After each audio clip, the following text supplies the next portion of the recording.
Welcome to That's Good Sports. I am Brandon. If the XFL didn't exist, Matt McGloin would never be pissed. Perna. That's a rhyme. And just like McGloin, we need to change the whole entire game plan at halftime. Change the entire offensive game plan. And these are short half times. I too probably need to change everything to succeed. My intelligence, my looks, my jokes, throw in my penis while we're at it. They all suck. We are heading into week 3 of the XFL, and everyone who is actually talking about the XFL is asking the same question. Will it survive? Well, today, we may have determinate evidence that the XFL will indeed survive, as O.J. Simpson is talking XFL. Well, I watched a little of that XFL football, and I found it entertaining. Some things I liked about it was particularly the kickoff returns. Can't you imagine Tyreek Hill and some of the guys with those rules? Tyreek Hill and some of the guys who are actually the kick returners for their teams. Today, I will power rank the XFL teams with a little XFL news and week 3 preview all mixed together into one harmonious, perfect game plan. We need to change the whole entire game plan at halftime. Ah! Damn you, McGloin! Damn you, Pat McGloin! That's good, sports.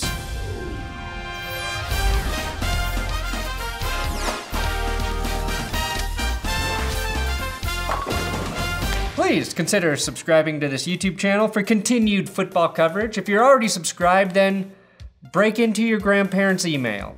You know the password is your name, and then use their account to subscribe to my channel. Why not? Today I do have big dick Patreon shoutouts for TJ, Madrid, Brandon, just want to hear a good YouTuber say my name, Glenn Perna. Glenn. Drew, Houdini, where went my weenie? Wayward Spartan, Full Calf Metcalf, and Gray upping to $20. Bless you, Gray. Also, my apologies to 66.6 a year. You are clearly smarter than me with your $5.55 monthly donation, which totals the devil's number yearly. That is actually hilarious, and you deserve a Big Dick Player Award, and I'm sorry I didn't understand what the fuck you meant in the last episode during your shout out. Patreon.com/ThatsGoodSports. Do it. Houston Roughnecks receiver Cam Phillips won the XFL Star of the Week award, making it the second week in a row that a Houston player earned the honors. PJ Walker won it last week, and this is an incredibly lazy attempt at naming an award. Star of the Week? What are we, in grade school? I know you can't give guys the Big Dick Player Award, as it would cost you millions in trademark royalties, but you can do better than Star of the Week. How about Baller of the Week? Or Shot Caller of the Week? Or 20-inch Blade of the Week? Any lyrics by Lil Troy would suffice. Get laid tonight. Baller, Shot Caller, 20-inch Blades, only Impala. There's gotta be a better name. XFL teams also get $100,000 bonuses each time they win, so it only seems fair to give the Baller of the Week a bonus as well. Giving the best player of the week, say $25,000, would be making money. Does the XFL have a quarterback problem? That's another topic I saw pop up this week, and like a loud wind chime, I would like to chime in. If your definition of a quarterback problem is that there are only 3 good quarterbacks, maybe a 4th if Landry Jones stops throwing picks, then yes, it has a QB problem. I see it a little bit differently though. Right now the XFL is getting far better performances than any team got in the AAF from their quarterbacks. Garrett Gilbert eventually emerged as a talented passer, but he also never threw more than 2 tutties in a game. PJ Walker threw 4 week 1 and 3 week 2, which if he keeps that pace up, he'll be throwing -5 touchdowns week 10. Shit, that's bad. Now, Battlehawks quarterback Jordan Teamu completed 81% of his passes against Houston, and Cardale Jones already has over 500 passing yards. It's true, Matt McGloin, Brandon Silvers, and whoever Marc Trestman starts in Tampa have played atrociously. But I think the real problem for the XFL will be keeping the quarterbacks who excel. Right now, there's enough good football happening that the XFL games are fun enough to watch. But if Walker, Jones, and I mean Cardale to be specific, and Teyamu keep playing well, why on earth would they not leave for the NFL, even if it's just to back up other quarterbacks? The minimum salary in the NFL in 2019 was $495,000, and that's for rookies. That number increases every year that a guy stays in the league. So why would you play for an average XFL salary of $55,000 if an NFL team offers you a bare minimum of $500,000 per year? For the XFL to succeed, it has to figure out how to keep talent. It needs to become a place athletes want to play and not just a stepping stone to get back or into the NFL. That will take time, and what we don't know is if the XFL can hang around long enough to self-sustain. There's enough talent out there to get good quarterback play in the XFL. That's what I believe. And if people keep paying attention to the league, you might see guys like Chad Kelly join XFL rosters. Kelly beat out PJ Walker in Indianapolis and took his practice squad spot. So I think the idea that the talent pool is dry is misleading. The pool just needs to look enticing, like a Las Vegas hotel pool and not some motel cesspool off of I-95. Now, I saw this power ranking Venn diagram illustrating the illustrious history of the XFL on the XFL Reddit. The only way this could be easier to read for the casual XFL fan is if it were a Vin Diesel diagram. Oh, yes, that's better. Vin Diesel makes everything better. Well, except for maybe a barber. Now, coming in at number 8 on the power rankings, we have the Tampa Bay Vipers, a team I thought could leap forward in the power rankings until I learned, without a doubt, Marc Trestman is a terrible head coach no matter the league. Everyone in the XFL Everyone in the XFL ethosphere thought Quentin Flowers would start at quarterback due to the Aaron Murray injury. But Trestman came up with the brilliant plan to start Taylor Cornelius and then rotate Flowers and Cornelius throughout the first half so neither guy could develop a rhythm or chemistry with the offense. Trestman is like the lover who always stops thrusting just before she climaxes. Cornelius finished with 2 interceptions on 159 passing yards. Flowers wasn't great when he was in the game and also managed a pick on just 7 attempts. If Trestman doesn't start Flowers with a heavy rushing attack week 3, he should be fired. Tampa will probably lose this weekend because they play the Roughnecks, but there is hope for the Vipers.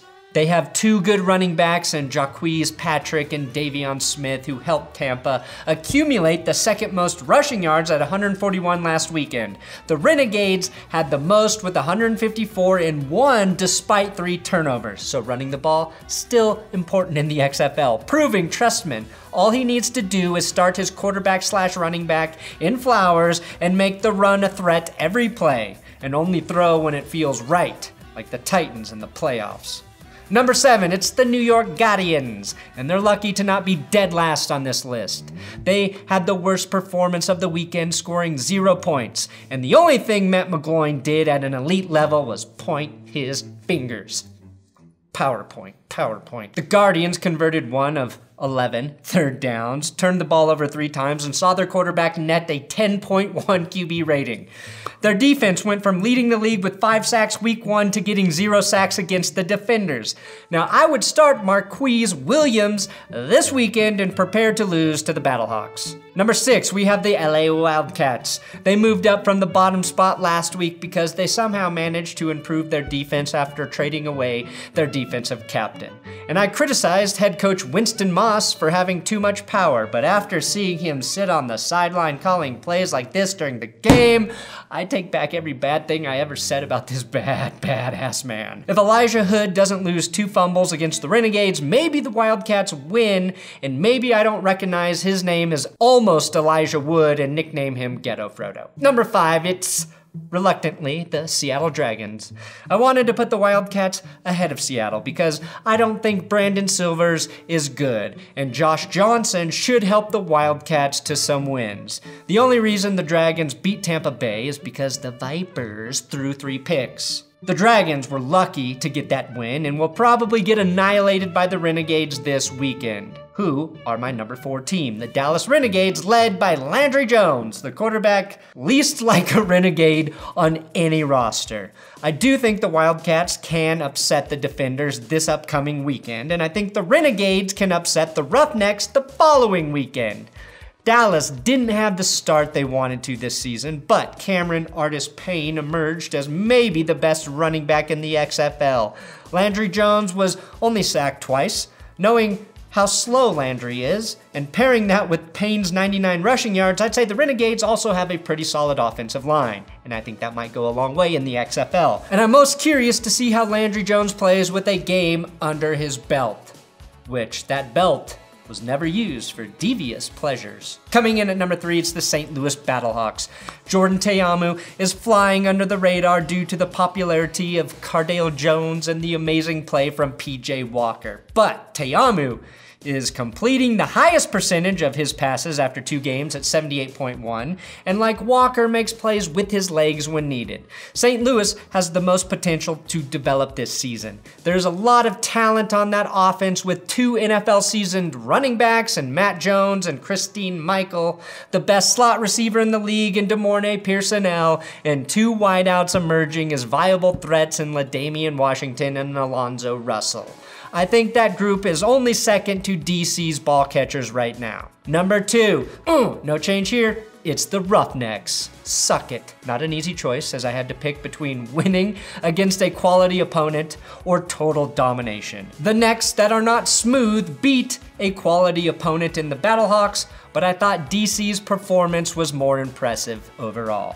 The Roughnecks have given up the 2nd most touchdowns in the league with 6. Luckily, they have also scored the most at 9, and had they properly been flagged for defensive offsides, they may have lost to the Battlehawks. To the Battlehawks, I say. I need to see a little bit more from them, but the defense did a great job against the Battlehawks' rushing attack. The Roughnecks have room to improve on defense. I don't know how good their kicker is, and they don't run the ball that well. None of that has mattered because PJ Walker is so fucking good. He is fun to watch, and I expect them to eviscerate the Vipers on Saturday. And their secret weapon may be superfan Randy the Plumber, who is quickly becoming the XFL's version of EDP 445. XFL's at it again! St. Louis and Houston, St. Louis quarterback goes back and fires at something!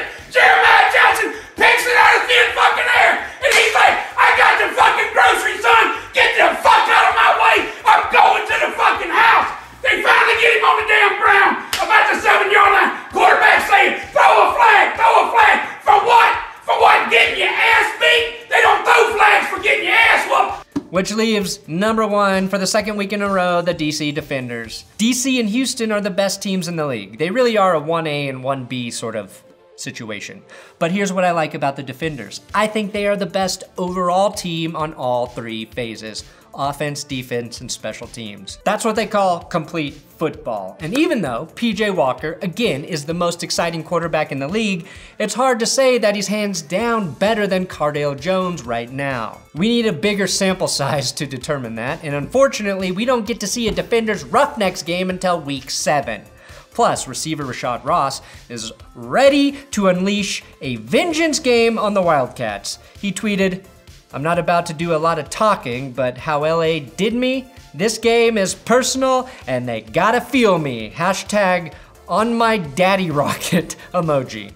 The Wildcats traded Ross to DC for receiver Trey McBride, which is another reason DC is number 1. Trey McBride, who has been injured, has yet to catch a pass this season, and linebacker Anthony Johnson, also gifted to DC by LA, had 1.5 sacks in his debut for the Defenders, so they're winning the player personnel battle. Playing in the XFL is already a chip on everyone's shoulder, and now, stacking like Pringles, Ross has 2 chips heading into week 3.